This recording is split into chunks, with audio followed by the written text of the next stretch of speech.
अरे रुक रुक जा चोरनी, मेरा बच्चा लेकर कहाँ भागती हो? मुझे मेरा बच्चा वापस दे दो।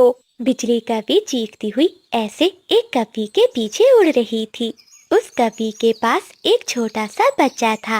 वो दोनों कवियाँ उड़ते उड़ते घने जंगल में पहुँच जाती है। घने जंगल में एक कबूतर और तोता बैठे हुए थे। बिजली कभी भागती हुई उनके पास जाती है।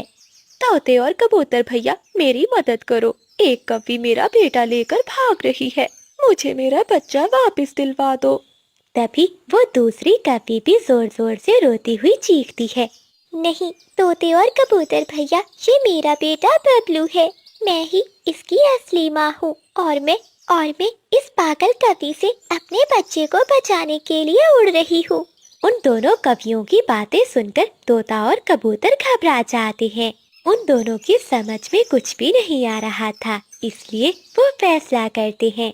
ठीक है कवियों, हमें नहीं मालूम कि तुम दोनों में से कौन सच बोल रहा है, इसलिए हम तुम्हारा फैसला जंगल की सबसे बुद्धिमान चिड़िया से करवाएंगे। ऐसा कहते हुए तोता और कबूतर दोनों कवियों को जंगल की सबसे बुद्धिमान कोमल चिड़िया के पास लेकर जाते हैं। जंगल के सभी पक्षी वहाँ पर इकट्ठे हो जाते हैं।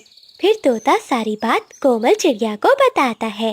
कोमल चिड़िया कुछ देर सोचती है और कहती है, इस नन्हे बच्चे के दोनों पंख एक कवि पकड़े और दोनों पाँव दूसरी कवि पकड़े और फिर दोनों अपनी तरफ जोर जोर से खींचे। बच्चा जिसकी तरफ खींचा जाएगा वही उसकी असली माँ होगी। ये सुनकर बिजली कवि और नीली कवि खामोश हो जाती है। क्या हुआ, तुम दोनों चुप क्यों कर गई?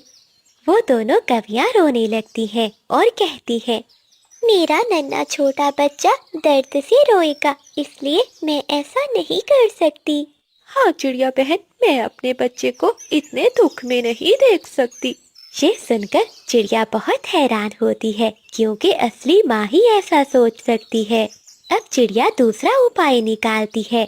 तो ठीक है, तुम दोनों कवियों में से जो कभी भी जलते हुए कोयले पर चलकर अपने बच्चे के पास पहुँचेगी वही उसकी असली माँ होगी।